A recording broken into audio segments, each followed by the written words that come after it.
హిడ్మా ఇప్పుడు దేశవ్యాప్తంగా ఈ పేరు తెలియని వ్యక్తులు లేరు. ఎందుకంటే ఓ మావోయిస్టు నేతగా అతను సంచలనం. అతని ఎన్కౌంటర్ కూడా అంతే సంచలనం. అయితే హిడ్మా ఎన్కౌంటర్పై మావోయిస్టులు ఒక సంచలనమైనటువంటి లేఖను రిలీజ్ చేశారు. అసలు హిడ్మా ఎన్కౌంటర్ ఎలా జరిగింది, ఇది బూటకపు ఎన్కౌంటరా లేకపోతే రియల్ ఎన్కౌంటరా అని రకరకాల అనుమానాలు దేశవ్యాప్తంగా వ్యక్తమవుతున్నాయి. అయితే కేంద్ర ప్రభుత్వం 2026 మార్చి నాటికి మావోయిస్టులని లేకుండా చేస్తాము భారతదేశంలో అని చెప్పేసి ఒక కంకణం కట్టుకుంది. మావోయిస్టులు అందరూ మర్యాదగా వచ్చి లొంగిపోండి, జనజీవన స్రవంతిలో కలిసిపోండి, లేకపోతే మీ అందరినీ మట్టు పెట్టేస్తామని చెప్పేసి కేంద్ర ప్రభుత్వం ఇండైరెక్ట్గా ఒక వార్నింగ్ని పాస్ చేసింది. సో కాబట్టి డెడ్ లైన్ ఎప్పుడు 2026 మార్చ్, అంటే పట్టుమని ఇంకా 3 నెలలు. 3 నెలల్లోగా మావోయిస్టులు లొంగిపోతారా లేకపోతే ఎన్కౌంటర్ అవుతారా అని వాళ్ళే తెలుసుకోవాల్సిన పరిస్థితి ప్రస్తుతం వాళ్ళ కళ్ళ ముందు కనపడుతోంది. ఇక హిడ్మా ఎన్కౌంటర్పై మావోయిస్టులకు సంబంధించినటువంటి లేఖ గురించి చూస్తే, దేవుజీ రాజిరెడ్డి పైన క్లారిటీ. గత నెల 9న పార్టీ నుంచి కోసాల్ అనే సభ్యుడు పారిపోయి తెలంగాణ పోలీసులకు లొంగిపోయాడని, అతనికి హిడ్మా సమాచారం తెలుసునని వికల్ఫ్ ఆ లేఖలో పేర్కొన్నారు. మావోయిస్టు అగ్రనేత హిడ్మా ఎన్కౌంటర్పై మావోయిస్టు పార్టీ సంచలన ఆరోపణలు చేసింది. హిడ్మాను పోలీసులు పట్టుకొని కాల్ చేశారని ఆరోపించింది. అయితే ఎన్కౌంటర్ అంటే ఏంటి? పారిపోతున్న వాళ్ళను కాల్చేదాన్ని ఎన్కౌంటర్ అంటారు. ఒక నేరస్తుడు కానీ, ఒక క్రిమినల్ కానీ, ఒక నక్సలైట్ కానీ, ఒక మావోయిస్ట్ కానీ పోలీసుల దగ్గర నుంచి వాళ్ళ కళ్ళు గప్పి పారిపోవటమో లేకపోతే వాళ్ళ మీద తిరగబడి దాడి చేయటమో చేసేటువంటి క్రమంలో వాళ్ళని కట్టడి చేయలేక, అరికట్టలేక, పట్టుకోలేక వాళ్ళని ఆన్ ద స్పాట్లో కాల్చటాన్ని ఎన్కౌంటర్ అంటారు. ఇది అందరికీ ఒక అవగాహన ఉంది. అయితే ఈ ఎన్కౌంటర్ మీద రకరకాల ఆరోపణలు. హిడ్మాను పోలీసులు కాల్ చేశారని ఆరోపించింది. ఎవరు? దేవుజీ రాజిరెడ్డి సంబంధించినటువంటి వాళ్ళు రాసినటువంటి లేఖలో. Dandakaranya special zonal committee media అధికార ప్రతినిధి వికల్ఫ్ పేరిట తాజాగా ఓ లేఖ మీడియాలో సర్కిల్స్లో చక్కర్లు కొడుతుంది. Dandakaranya special zonal committee media అధికార ప్రతినిధి వికల్ఫ్ పేరిట ఓ లేఖ చక్కర్లు కొడుతుందంట. గత నెల 27న ఈ లేఖ విడుదల చేయగా తాజాగా బయటకు వచ్చింది. ఏపీలోని మారేడుమిల్లి ప్రాంతంలో నవంబర్ నెల 18వ తారీఖున మావోయిస్టు అగ్రనేత హిడ్మా ఎన్కౌంటర్ జరిగింది. ఈ విషయం అందరికీ తెలిసిందే. అయితే ఆ నెల 15న హిడ్మాను అరెస్టు చేశారని, 3 రోజుల పాటు చిత్రహింసలు పెట్టి 18వ తారీఖున ఎన్కౌంటర్ చేసినట్లు ప్రకటించారని మావోయిస్టు పార్టీ ఆరోపించింది. అంటే ఇక్కడ ఒకటి, హిడ్మాని వెంటనే కాల్చి చంపలేదంట. వీళ్ళు చేస్తున్నటువంటి ఆరోపణ, ఈ లేఖలో వచ్చినటువంటి ఆరోపణ. 15వ తారీఖున హిడ్మాను అరెస్ట్ చేసి 3 రోజుల పాటు చిత్రహింసలు పెట్టి 18న ఎన్కౌంటర్ చేసినట్లు ప్రకటించారని మావోయిస్టు పార్టీ ఆరోపించింది. మావోయిస్టు నేత హిడ్మాకు ఎవరెవరు కారణం అన్న విషయాలను వివరిస్తూ అధికార ప్రతినిధి వికల్ఫ్ ఆ లేఖలో తెలియజేశారు. హిడ్మాతో పాటు మరో 5గురిని నవంబర్ 15వ తారీఖున పోలీసులు విజయవాడలో అరెస్ట్ చేశారని వెల్లడించారు.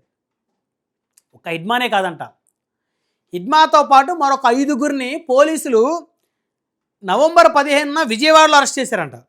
అక్టోబర్ 27న విజయవాడకు చెందిన ఓ కలప వ్యాపారి, ఓ ఫర్నిచర్ వ్యాపారి ద్వారా వైద్యం కోసం హిడ్మా దండకారణ్యం నుంచి బయటకు వచ్చాడని మావోయిస్టు పార్టీ తెలిపింది.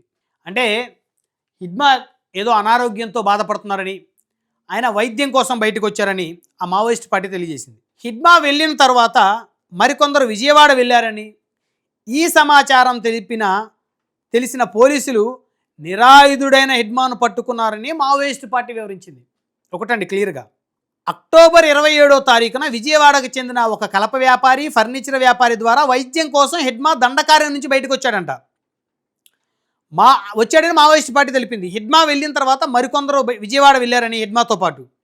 ఈ సమాచారం తెలిసిన పోలీసులు నిరాయుధుడైన హిడ్మాను పట్టుకున్నారని మావోయిస్టు పార్టీ వివరించింది. గత నెల 9వ తారీఖున పార్టీ నుంచి కోసాల్ అనే సభ్యుడు పారిపోయి తెలంగాణ పోలీసులకు లొంగిపోయాడని, అతనికి హిడ్మా సమాచారం తెలుసునని వికల్ఫా లేఖలో పేర్కొన్నారు. 9వ తారీఖు అంటే నవంబర్ 9వ తారీఖున కోసాల్ అనేటువంటి ఒక సభ్యుడు పారిపోయి తెలంగాణ పోలీసులు లొంగిపోయాడంట. కోసాలతో పాటు విజయవాడకు చెందిన కలప వ్యాపారి, బిల్డర్, సివిల్ కాంట్రాక్టర్, అల్లూరు జిల్లాలో ఐటీడీఏ పనులు చేసే కాంట్రాక్టర్ హిడ్మా ఎన్కౌంటర్కు కారణమని మావోయిస్టు పార్టీ ఆరోపించింది.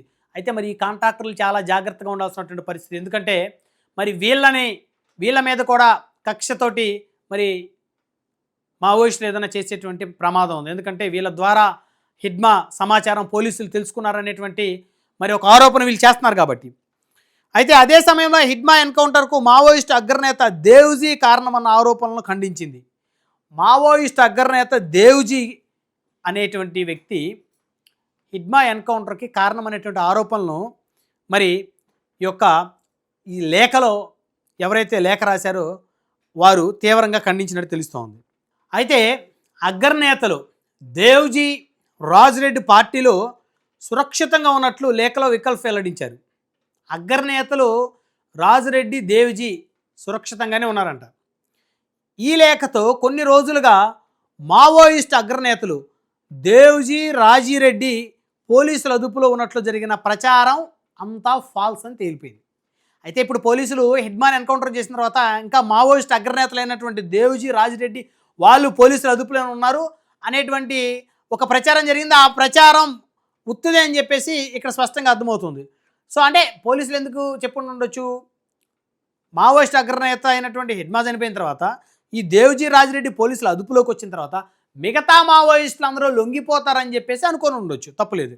అదే సమయంలో హిడ్మా ఎన్కౌంటర్కు దేవ్జీ, రాజిరెడ్డి కారణమన్న ప్రచారం కూడా గిట్టన వారి ఎత్తుగడగానే మావోయిస్టు పార్టీ సందేహిస్తుందని అంటున్నారు. అయితే హిడ్మా ఎన్కౌంటర్కు దేవ్జీ, రాజిరెడ్డి కారణం అనేటువంటి ప్రచారం అనేది గిట్టన వాళ్ళు చేశారని చెప్పేసి మావోయిస్టు పార్టీ సందేహిస్తుందంట.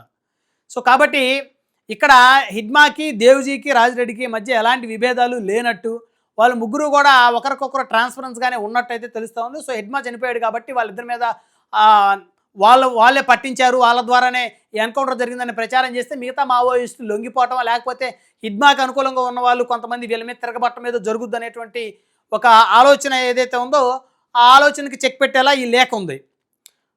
అయితే మరోవైపు దేవ్జీ, రాజిరెడ్డి లొంగిపోయే ఆలోచనలు ఉన్నారన్న ప్రచారాన్ని మావోయిస్టు పార్టీ తోసిపుచ్చింది.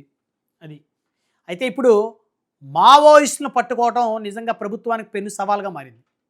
ఇక్కడ హిడ్మా చనిపోయిన తర్వాత దేవ్జీ, రాజిరెడ్డిలు పోలీస్ కస్టడీలో ఉన్నారని, లేదా కొంతమంది వాళ్ళు కూడా లొంగిపోవటానికి మరి ఆలోచన చేస్తున్నారని చెప్పేసి రకరకాలుగా ఊహాగానాలు తెర మీదకి వచ్చిన నేపథ్యంలో ఇవన్నీ ఫాల్స్ అని చెప్పేసి ఈ యొక్క లేఖ ఏదైతే ఉందో ఈ లేఖ ద్వారా మావోయిస్టు పార్టీ తోసిపుచ్చింది. సో మొత్తానికి హిడ్మా ఎన్కౌంటర్పై అయితే రకరకాల అనుమానాలు ఇంకా కూడా వ్యక్తమవుతూ ఉన్నాయి.